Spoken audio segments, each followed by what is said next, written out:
What's up, guys? It's Mr. Fit to Flourish. And if you know me, I'm all about trading and all about that growth mindset. And I'm reading this book here called Trade Like a Stock Market Wizard.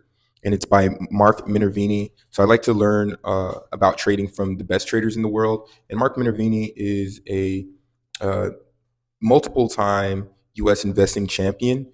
And I'm reading his book and I'm like, I'm expecting it to be just a bunch of stuff about just like, oh, this is the trading strategy. This is how you invest. This is what you look for.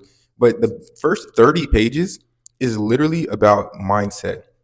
And it's funny because the reason I started trading was, oh, I wanted to make a million bajillion dollars. And then I learned that it's really not about that. It's a challenge. It's a discipline. And my whole life, I talk about how I played football. I played college football. So I played football at high levels. And it was all about the challenge and all about developing myself into the highest version of myself. And it's funny that now that I switched to trading, I was looking to make just a ton of money, but then it became about the challenge, the discipline, and who I was becoming. And I noticed that I was becoming disciplined in all aspects of my life, and I was becoming a better person and a leader amongst men. So the fact that in the first 30 pages of this book, he's talking about mindset and how your mind is really the only thing that's holding you back. It's funny. On page 26, he talks about how records are made to be broken. So records are made to be broken. What does that mean? It just basically means that we set these standards, but then we tend to stick around these standards until someone else comes in with higher standards to set the bar. So we kind of raise the bar every time, but these sort of obstacles that we set are always just in our mind.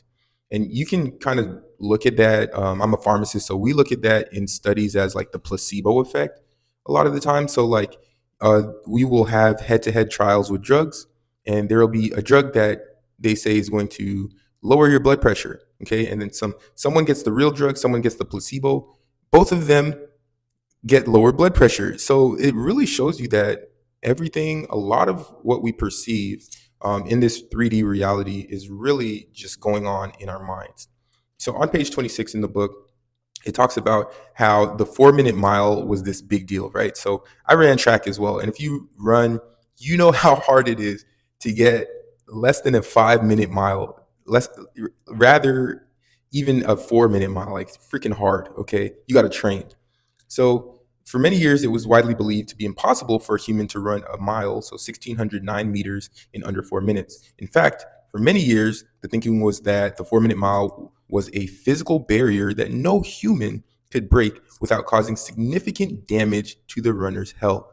So this was a thought. Okay, so since it was a thought, everyone believed in this thought, therefore it was true. And that's kind of how that placebo effect works. Everything is really in our minds. Okay. Then on May 6th, 1954, during a meet between the British AAA and Oxford University, the English runner athlete Roger Bannister ran a mile in 3 minutes, 59.4 seconds. Okay. This was an incredible feat that everyone was like, oh my gosh. Suddenly, the impossible was possible.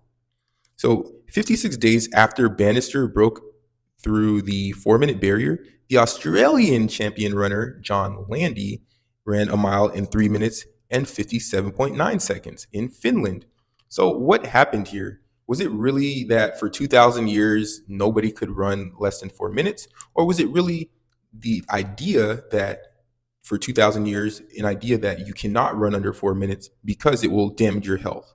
Is that what was holding us back? And it seems to be that it was. It's just an idea. Okay. It's really just an idea that is placed in mind. It's a thought that is placed in your mind. Therefore, what you believe to be true is true. Okay. So within 3 years, 16 other runners also cracked the 4 minute mile. And now it's just like everyone's cracking the 4 minute mile. There's high schoolers running under 4 minutes. All professionals. To be a professional, you need to run under 4 minutes now. So really, what happened here? It was really just a paradigm shift. It was a shift in the way that we were thinking about ourselves. The limiting mindsets that we hold among ourselves is what keeps you in this sort of same lifestyle that you've created. You might aspire for these massive goals or these this luxury lifestyle or a different lifestyle that you really want, but The only problem is that you don't believe it to be true.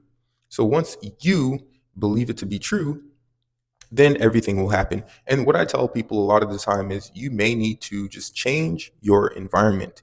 You may be in a limiting environment. So in this case, Roger Bannister probably went on his own and had the thought, kept it in mind. And once other people joined his environment or became aware of the possibilities of his environment, which was running less than 4 minutes, everybody was running less than 4 minutes. And you might not think that, oh, it's possible to live in a beautiful place with tropical trees. You might be in Montana somewhere, or in Idaho, where it's just like a lot of big trees, and you don't think it's possible. Then you move to Florida, you move to Miami, you see these luxury high rises, you see these palm trees, you see this beautiful water, and you're like, oh, so this is possible. So until you surround yourself with like-minded individuals or change your environment and change your beliefs, your limiting concepts, nothing is going to change. You need to first change you. How do you change you? You change your thoughts. Your thoughts become actions, and then your actions become things. So that is pretty much the way to manifest. This is not a manifestation video, by the way, but that is really the way to change your life and to manifest the things that you want to see. Okay, so I hope you guys enjoyed this video. It's kind of a trading video, kind of a mindset video. Again, my name is Fit to Flourish. So we're looking at fitness physically, spiritually, financially. I do talk a lot about stocks, but I do like the growth concepts that it takes in order to become really proficient and prolific in any aspect of life. So thanks for tuning in. It's the Fit to Flourish podcast, and I'm out. Good morning, welcome, and welcome to the Fit to Flourish podcast. Let's talk wellness, finance, and growth.